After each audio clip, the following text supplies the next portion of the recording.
Hey, financially savvy travelers. Welcome back to another episode of the Thought Card podcast.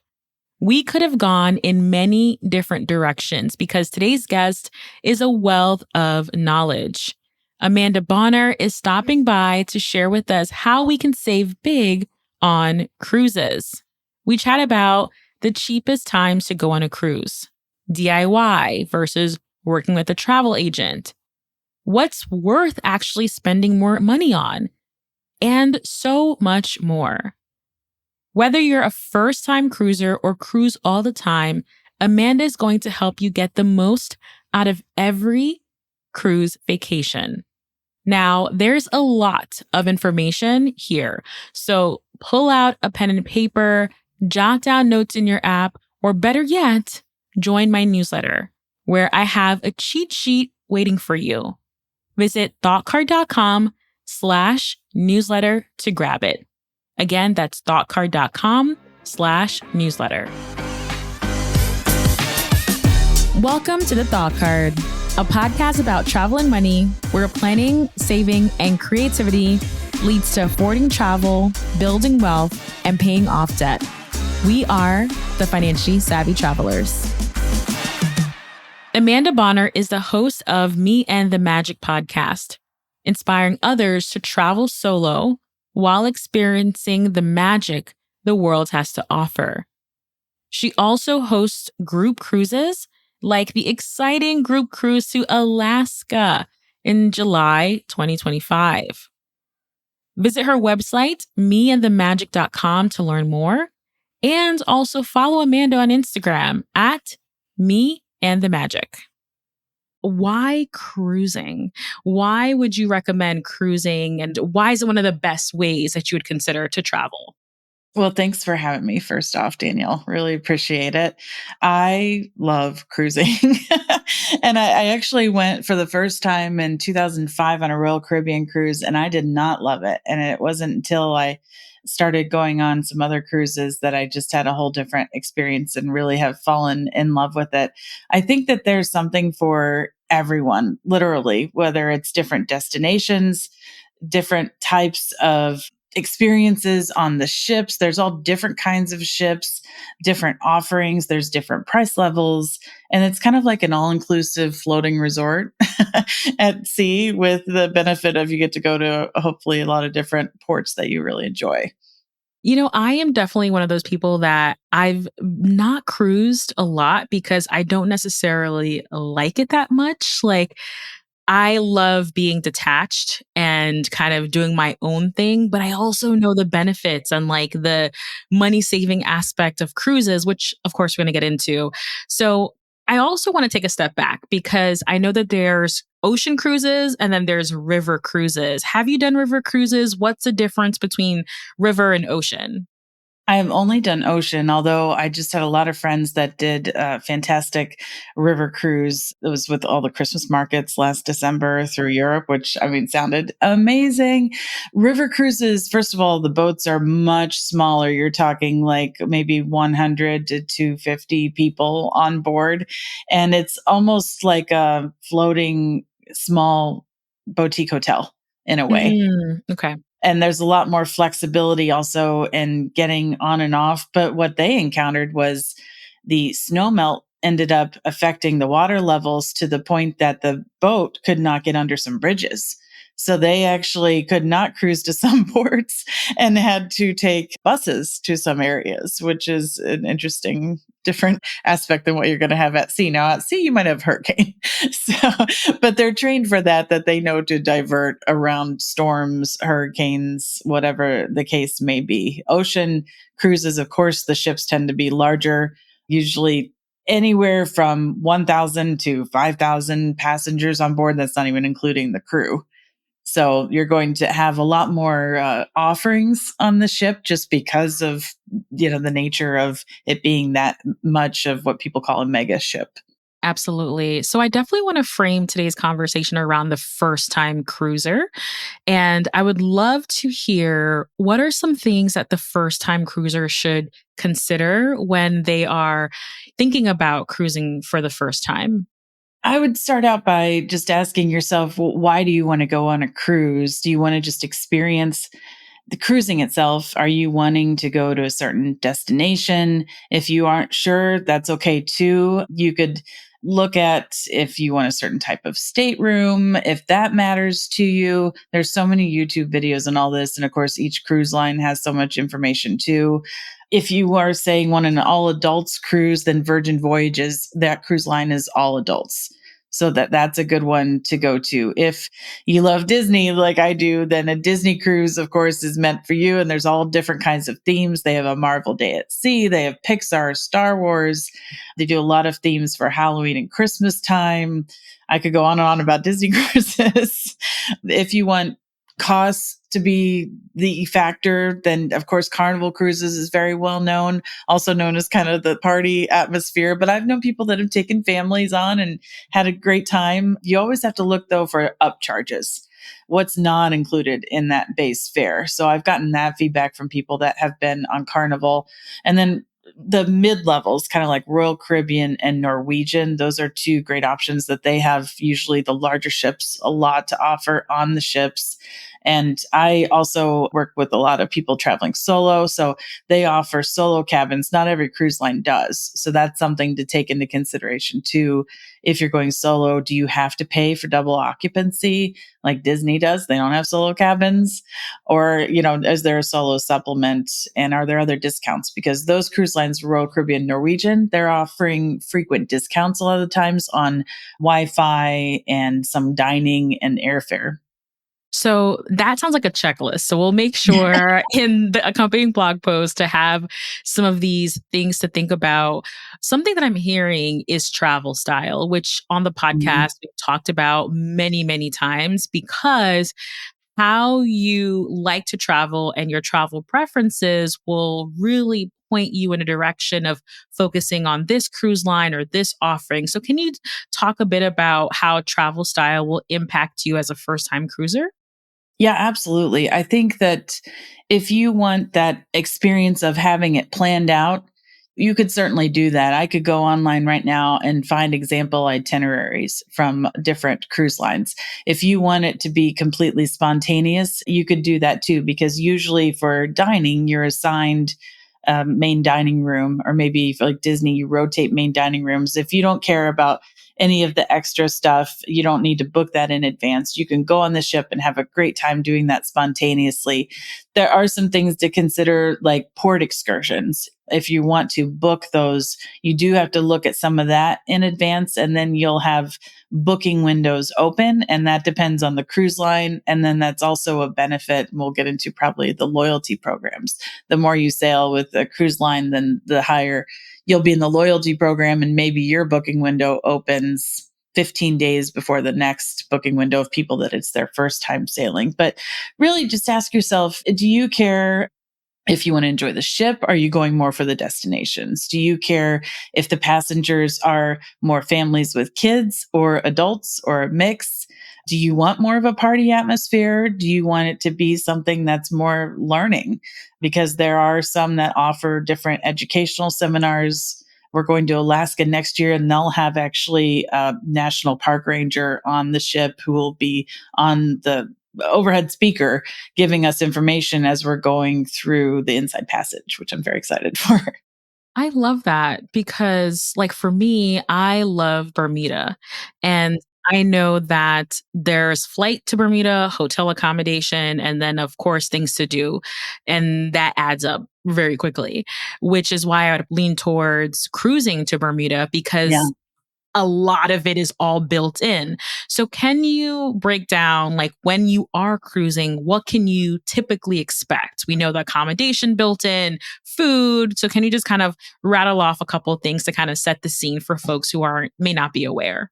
Yeah, absolutely. So, like you said, the base fare is going to have a lot of food included, including There'll be usually a place that is buffet style that will be open for all meals. There will be casual pool food court type. You might have even like a spa cafe, and then you'll have what's often called a main dining room that you would go to for a dinner each night. Although you don't have to, you could also do the buffet, you could do room service. Sometimes room service is included, sometimes it is extra. It depends on the cruise line. But you get all of that. You get the entertainment, which usually there's a show or at least a performer every night. You also, of course, will have some entertainment in usually the lounges and the bars if you want to frequent those in the evenings with different singers and piano players and all kinds of things. On like a Disney cruise line, you'll have a bunch of characters that you can go around and meet. That's all included. Different activities. So, oh my gosh, there's trivia. There'll be maybe miniature golf or shuffleboard. There'll be a fitness center. Sometimes the classes are extra, but the fitness center is included.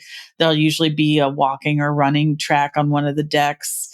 I love trivia. I love the music trivia. That is one of my favorites. I've enjoyed before touring the ship. They have what they call an art of the ship tour, and you get to learn all about why they chose the ship design and how exactly they made these selections. There's so many different ones. Sometimes there's cooking demonstrations that are included. Disney again has like animation classes, so there's no shortage. I love that. So, when it comes especially to the things to do, the activities on the ship, are you seeing that at the booking stage, or is it like after you've booked, then there's a section that you can go and really like see all the offerings? What are your thoughts on that? You can go as deep as you want to, as early as you want to, truthfully. I am a planner. So Disney calls theirs personal navigators, and now it's all on the app, but they used to hand out paper copies, right?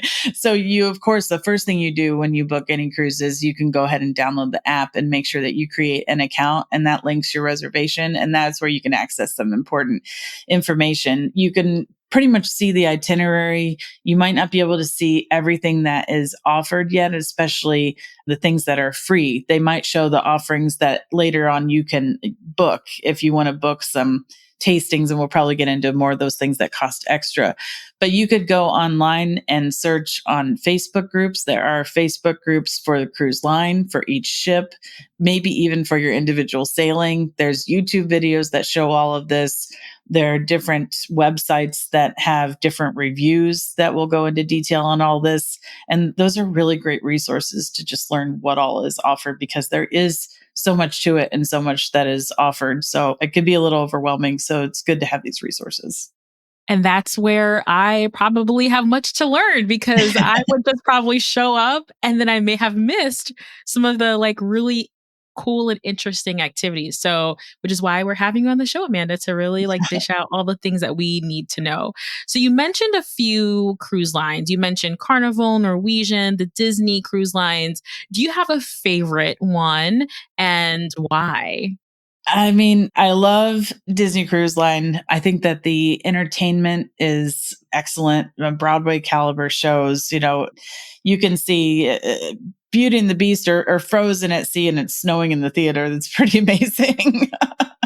It's, I think, the only cruise line that does fireworks at sea, which they are biodegradable. They are not hurting the sea life. They also have a unique dining rotation. So some cruise lines, you will be assigned to one main dining room, or you can choose where to go each night, but you'll have different staff. With Disney, there are three main dining rooms. And when you eat at that first main dining room, the next night you'll rotate to another one, but each night your staff rotates with you. So they get to know you and get to know your likes. And you kind of build these relationships with them. And it's really, really lovely. They also surprisingly have a lot of adult only spaces. They have an adults only pool area, adults only bars. There are some adults only restaurants that are specialty dining, extra cost, but completely worth it, in my opinion. And then even at their private island in the Bahamas, Castaway Cay, they have an adults only beach. And that is all included. I know another cruise line has started charging for some adults only areas. That's not the case with Disney. So that's my favorite, although I am very excited to try Celebrity. I usually work with a travel agent. That is her favorite cruise line. And we are sailing next July to Alaska on the Celebrity Edge. And I hear very, very good things about Celebrity. So I'm excited to try it. And I love that. It's funny because my husband, when he was younger, he did a Disney cruise. And I've heard of Disney cruises, but I'm like a really big like Disney person and we go every year. Like it's kind of remarkable how we're able to do this, but like, what's the difference you would say between like Disney World, where we're in Orlando and we have all those parks, and like the Disney cruise? Is it like the next level? Should we give it a try? You can convince me. You can convince me to do a Disney cruise next year for sure. So I actually live in the Orlando area. I'm about 15 minutes from the Magic Kingdom. So I used to not live here and know what it's like to come for a week and try to pack it all in, and how exhausting that is. Absolutely. The good thing about a Disney cruise is it's all right there, and it's so much more chill. And it's just wonderful. It's so easy to just go meet characters in between dinner and going to the show. There are just, you name it, any Disney fan, you're going to have all the trivia you can think of about any Disney topic. But there's also, like I said, so much for adults. There's a lot for kids. I mean, the kids club, they have what they call open house, where adults can go tour the kids club. I wanted to play in the kids club. It was amazing. And I've been on all of the Disney ships at least once. So I've done 7 Disney cruises now. Next year, I'm excited to try the new one, the Treasure, in February. And it's just very, very special. And there is a cost point with it. People will acknowledge that. It usually does cost more than other ships, but also I think you're getting really, really great service with that. And we'll definitely touch on this because while saving money is important, right? There are times where we're spending more for higher quality. Right. So I think that is an important conversation. We're going to touch on that before we wrap up, but let's Yeah. continue going. You mentioned travel agent. So what's the difference between DIY and travel agent? And especially for the first timer, which one would you recommend? Especially for a first timer, I would recommend using a travel agent. If you're brand new to cruising, there's just, like we've already said, there's a lot to know about it. And first of all, a travel agent is free for you to use. So to me, that is a no brainer. They often will have access to reduced prices that are not available to the general public. So they can look for those prices for you. And then they also often will give you kind of a thank you. It might be an onboard credit, or it might be a gift waiting for you in your stateroom. And then they'll answer all the questions that you have. They'll price out different options for you as far as different cruises and different stateroom options. They will help you find the best deal. And if your fare drops, they'll try to get you to be able to get that new fare even after you've booked, which if you book directly with the cruise line or a third party site, then that's probably not going to happen. Is there a place to find these agents? Is it as simple as a Google search? Do you recommend other places to make connections with these agents? If you are in a Facebook group that is, about cruise line, and those are often run by travel agents.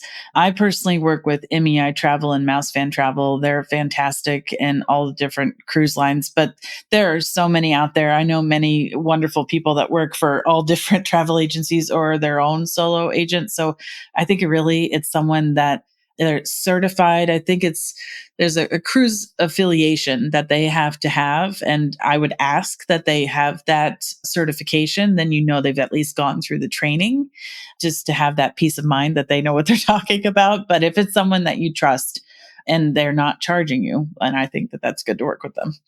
I love that. How about like third party cruise lines? Like I know on the flights front, we have tons of cheap flight websites. Does that exist for cruises? Is that something to consider? What are your thoughts? It does exist. And of course, there are so many out there. So there's a couple more reputable one. There's vacationstogo.com and there's cruisedirect.com. That's probably the most popular site.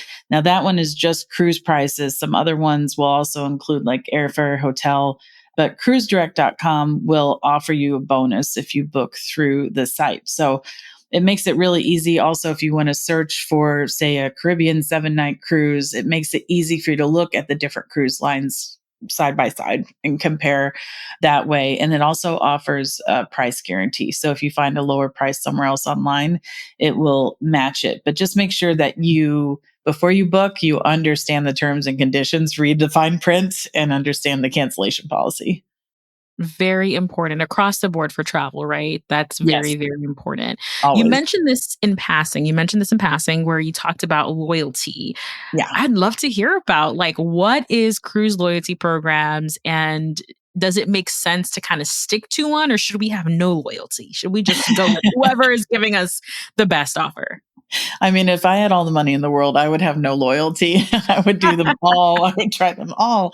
There's benefit definitely to loyalty. If you find one that you really like, the loyalty program makes a lot of sense because you do get benefits moving forward. You'll get discounts. You'll have your booking windows open earlier so that you can grab things that might go quickly, like the beverage tastings, or some people love to get the private cabanas at the private island, or there's all these different things, that you can have access to, popular excursions, things like that. So you also get usually some kind of gifts. Like Disney will have silver as the first round of loyalty, that's 2 to 5 sailings, and you'll get usually some kind of nice bag and a few other things. And then that goes up from there. So I think all that does make it worth it. I would also suggest too that when you are on board that you see if there is a discount if you book a future cruise. Because like Disney, for example, and other ones, they'll give you 10% off the next cruise if you are on board, and it's so easy they make it ridiculously easy on the app. You just tap it, there's $250, boom, gone. And you've booked a placeholder that you can use within the next 2 years. And then if you decide it doesn't work out, and I've had this happen, I've done it, I cancel it, no problem. I get my money back. I love that. That's another gem, another helpful tip right there. So booking while you're still on the cruise, which makes sense, right? Like they Yeah, have a captive audience, you're enjoying your time, like let's just get that credit card number in exactly. there, right? Like that makes a lot of sense there. Yeah. So I have a couple of like logistics, like nitty-gritty questions, like when is the best time to book a cruise? Meaning like credit card in hand, we're Mhm. getting ready to swipe. Does that exist in cruising? What should we know?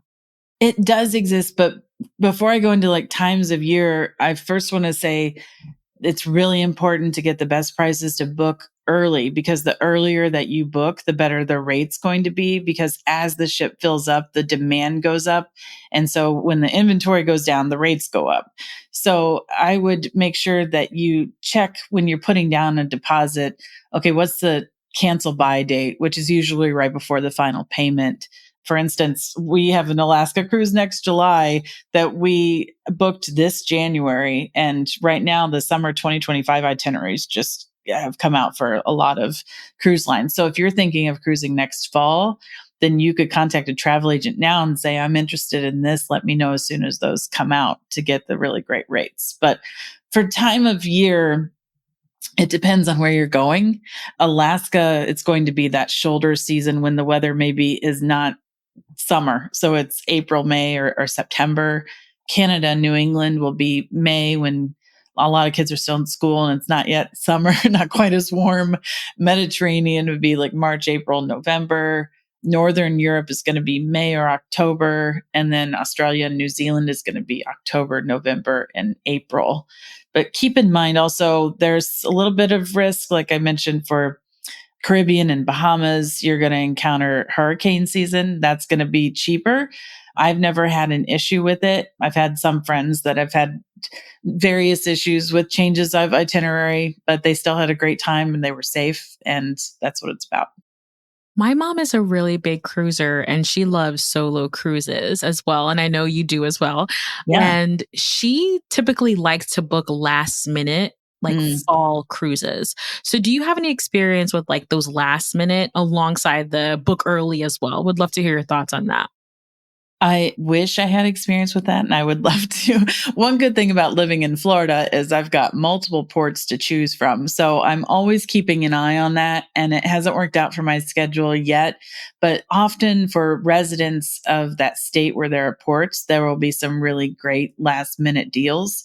There sometimes will also be some discounts closer to the cruise date for military and maybe some other categories. So it's always worth looking into to see what you can find because the ships, of course, their goal is to sail full, right? So they will offer some really good last minute rates. And then not everything might be available to you. Like if you want to do specialty dining, it might be all booked up, but you're still going to have everything included in that base fare and you're still going to have an amazing time. Can you explain the difference ports? Are ports like the airports? Like when you're actually comparing and you're trying to figure out what you're going to do you look at this port versus that port when you're comparing prices? How does that work for you? Yeah, I'm glad you asked that. So there's the port that you sail out of. It may be the same port that you return, or you might do a one-way cruise, right? That actually ends in a different port. So that's important to consider. And sometimes those cruises that are sometimes called repositioning cruises that are one way, those are cheaper also. And then there are the ports that are included in the itinerary that if it's a, Caribbean, you might be going to St. Thomas and US Virgin Islands and Tortola, British Virgin Islands and Bahamas, that kind of thing. One thing when you're sailing out of ports is to consider how you're going to get there. And each port charges a tax for each person. And so if I'm going solo, I only have to pay for one person.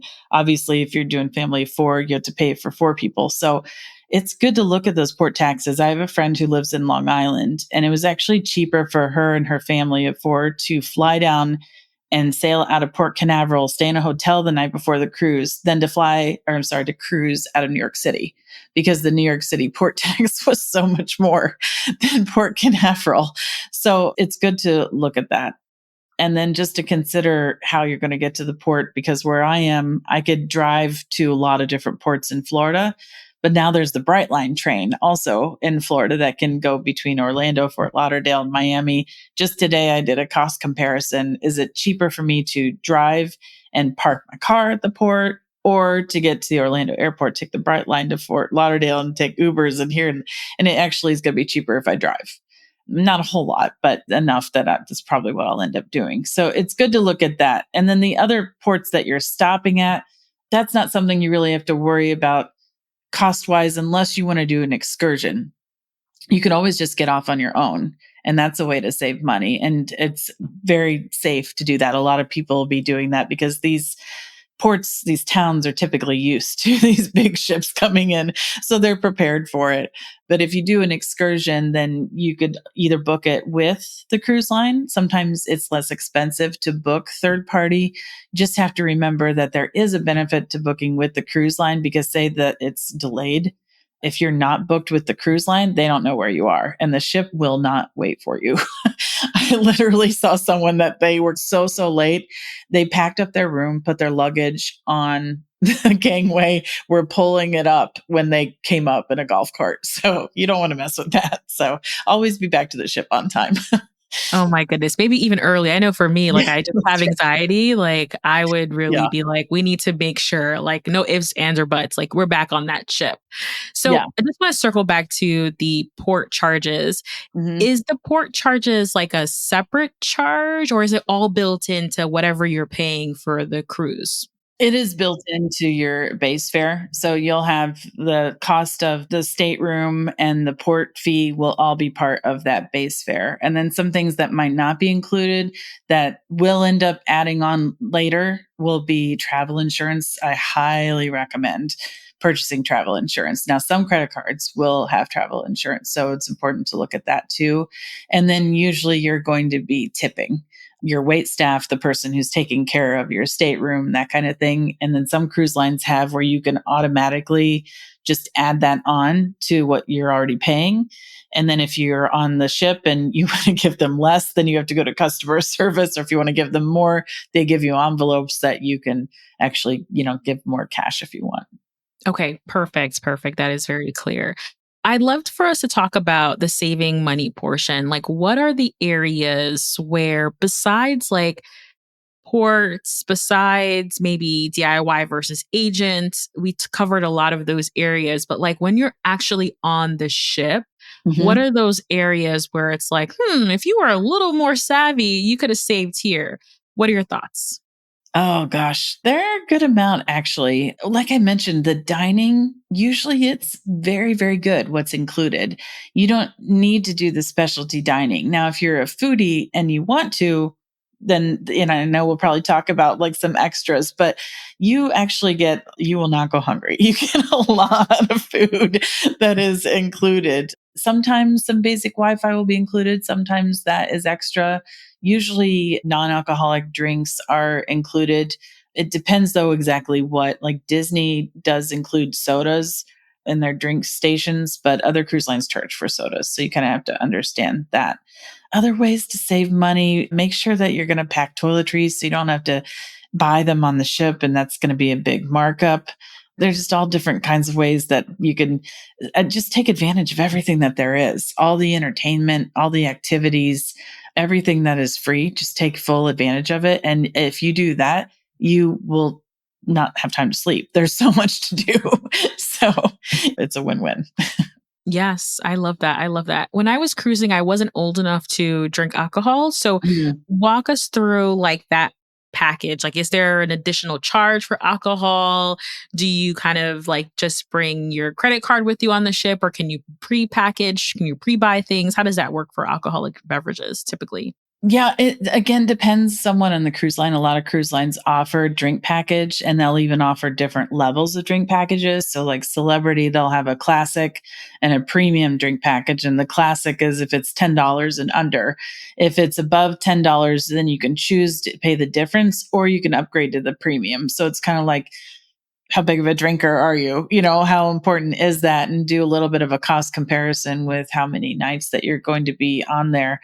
A lot of ships also will have what they call drink of the day. It'll be something, if it's especially Southern cruise, it'll be something fun like Bahama Mama or something like that. And they'll have a souvenir glass or even a souvenir beer mug. And then you can get that refilled at a discounted price throughout the cruise. And usually they're not having you bring your dirty glass. You know, they'll give you a chip and they'll give you a clean mug from the bartender each time. And then you get to take that home.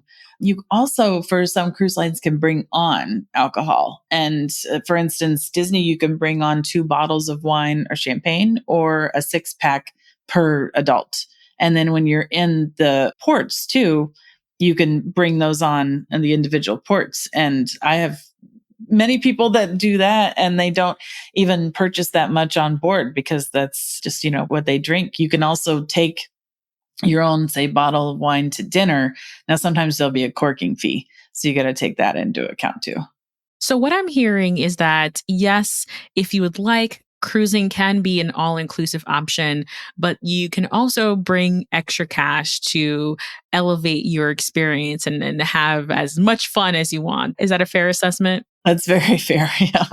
I love that. I love that. Would you say like bring a couple $100? Like if you are more of like, I want to have a great time, money is an object, would you still say bring a couple $100 for tips, other incidentals and activities? Like what are your thoughts in terms of like how much extra range?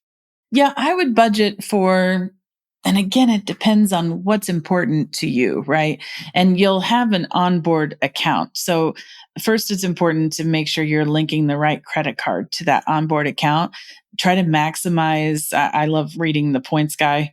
So, try to maximize what that credit card is so that you're earning as many travel points as you can. Disney, like if you use the Disney Visa for some merchandise and spa, you get discounts. So that's good to know those types of things. But for foodies, I think it's absolutely worth it to do the specialty dining. And it could be anywhere from $45 to, if you do alcohol pairings with it, well over $200. So that could be some money right there. The spa, I love the spas on the ships. They are amazing. Now, other people might not care about getting treatments, but usually the spas have more of like a common area that they have different names. You'll have the steam rooms and saunas and these, heated tile loungers that are excellent. You can often buy a day pass for those. And that might be $25, $30, or you could buy a length of cruise pass. But if you want just a taste, that day pass is great as opposed to paying for a full treatment. A lot of ships have casinos. Disney has bingo. That's their gambling. So you could do it that way. I mentioned the beverage tastings. That would be something you book ahead of time. You're not paying for it ahead of time, but then if you book anything you book ahead of time, whether it's an excursion or beverage tasting, something like that, it will automatically go on your onboard account. So you won't have to have cash on hand for that. I love it. I am convinced I'm going to start looking at the Disney cruises because, I want to try something different. I'll Yeah. do two. I'll do my Disney trip and a Disney cruise. So I absolutely love this conversation. I think my biggest takeaway was do your research, whether you enjoy digging into articles or watch YouTube to maximize your experience, right? I think that's to me the big takeaway. And it might not take a lot of time to do that, but you really want to see, okay, how can I have an incredible experience on the ship and then also when I get to the destination and vice versa. So I love that. Yeah, absolutely. There's so many different websites out there, and there's even so many theme cruises. Would you believe there is a Hallmark Channel Christmas theme cruise that Oh my sold out gosh. in 12 hours? Wow. It's amazing. You name it, whether it's, certain type of music, activities, lifestyle, it's all out there. And the group cruises can also be really rewarding because often they get discounts that individuals don't get. So those often are really great to do. But cruisecritic.com is another great resource because they often have really honest reviews about the ships and different cruise lines. And you can see the deck plans on there. And you can also usually see photos or videos of some of the staterooms. And they also have 90-day price trends for sailings. And they also have where you can directly book on Cruise Critic and then get an onboard credit. And then, of course, YouTube. I mean, if I'm in stateroom 6109 on the Norwegian Joy, I could probably find a YouTube video of what that stateroom looks like. It's just insane what all's on YouTube. So I definitely recommend looking on YouTube. I love that. You made it so easy. And I also think that you demystified a lot of things where it's like, how does this work? Like, should I do this? Should I do that? So, Amanda, this was absolutely a pleasure. I know you plan your own group cruise trip. So, let us know what you have coming down the pike. We have a wonderful community on Facebook, Me and the Magic Community. And then we do annual trips. And this year we're actually doing an Adventures by Disney trip to Southern California and Disneyland in September. We still have spots available for that. It's going to be very, very special. I'm so excited about it all, but especially we get to go to places that aren't open to the public, like Jim Henson Studios. Oof, I'm going to be an emotional mess, but it's going to be great. And then next year we are doing a group cruise, and we did one this past November, but next July is to Alaska out of Seattle. So it's a 7-night Alaska cruise on the Celebrity Edge. So if you go to meandthemagic.com, the events page, you can find info on both of those events. And then we have local monthly meetups also in the Orlando area. I love that. All of the links mentioned are going to be available in the episode description and show notes. If you are into cruising, definitely make sure you're plugged in and tune into Amanda's podcast and check out all of the upcoming activities and trips that you have planned. So I appreciate it, Amanda. Thank you so much for coming. And it was, again, so great to learn from you and connect again. It was so fun. I love talking about this. Thanks so much.